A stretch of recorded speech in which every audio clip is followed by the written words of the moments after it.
Hello everyone, it's Edward here. I hope you've got your balaclava and your pace notes ready, because we're going to play Richard Burns Rally. Now, just what is Richard Burns Rally, I hear you so rightly ask me? Well, although it came out in 2004, which is nearly 10 years ago now, it is still considered one of the most difficult and realistic rally simulations out there.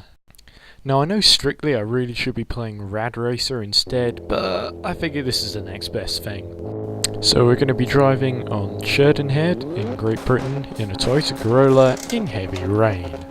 Now, considering I haven't played this game in a few months, yeah, that was probably not a good idea, but when you set the weather to random, you get what you're given. One of the first things you'll notice about this game is that the graphics, they weren't, at the time they weren't terrible, but these days they do look rather dated.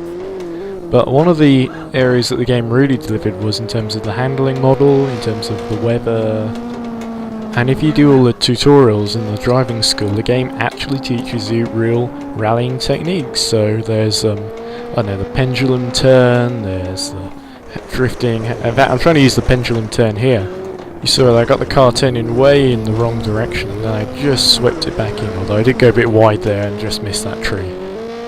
Yes, there's a lot this game does really well, I mean even today, in terms of being a rally simulator, and that's why there's this big fan base around it, and they've done things like they put graphics, look at that, there's a great slide out turn there. Yeah, so the modding community, they've done a lot to put all sorts of different cars, much better graphics on there to bring it up to date, even lots of their own stages that they've put on here, so. And I really think it's testament to the game that, it wasn't made with, oh, here we go, big crash.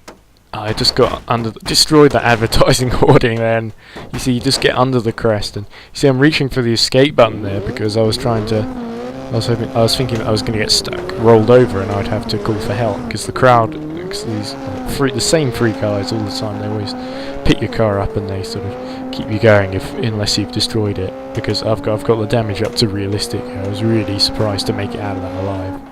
And I'd driven this course before. I thought that I didn't think they would catch me out, but hey, what do you know? You know, it's an old dog. You can't teach him new tricks. And there are a few more hoardings that I smashed along the way. But I was just saying that this game wasn't made with online, but there are all these mods that people have made that actually enable that. So I mean, that really shows how popular it is that these people are willing to put lots of time into the game, and that's a good. I haven't tried them out yet, but they do look really good. I just want to keep my game, sort of pretty pure as possible. Yeah, now, just a bit of a warning. I think I'm about to go off. There we go. Yeah, just too much speed. Hit the back end of that tree. Gonna have to reverse out here. Yeah, you always have to. There goes another advertising hoarding. Yeah, it's always a pain when the car comes to a dead stop like that, because you have to put the car into manual, then you have to select first gear again. In the end though, the only thing it really costs you is time, but you can still, even if you have a slow run like I'm having, you can still have fun and enjoy the game. And one of the things I haven't talked about yet is the guy who the game is named after, who helped develop the game, and that's Richard Burns himself, who, he died of cancer in 2005, I think. Yeah, but during his career he was World Rally Champion, I think, once, and yeah, he was a big sort of British motorsport icon, and the game really, there's a lot of him in it, especially in the sort of tutorials in the driving school, and his co-driver, a guy called Robert Reed, does all the pace notes in the game while you're driving around. And there's also a game mode called the Richard Burns Challenge, where you have to beat times that Burns has actually set himself, so got a bit out of shape there, but you can see that there's loads of effort that he's really put in himself, and that was really awesome of him, I have to say. And there's a lot of attention to detail too. I mean, I never bother with it, but you can always set up the cars as well. There's all sorts of suspension settings, bodywork settings, things like that you can change, but I usually don't mess with them too much. I just usually like to get on with the driving.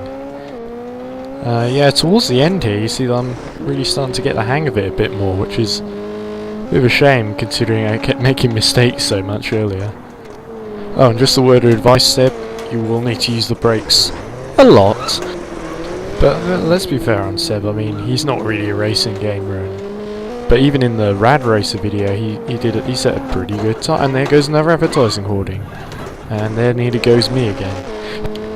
Yeah, so Seb, he set a new high score, you know, best ever run for him. Me, I'm about a minute off my best, even though it is wet. Yeah, and as I get massively out of shape across the finish. And even though that run was a little bit all over the place, there was enough for you guys to laugh at and enjoy. So, I mean, hopefully in the future I plan to make a few more videos on Richard Burns Rally. Maybe I could do a whole season. But that was a lot of fun to drive and to film, so catch you later. Bye.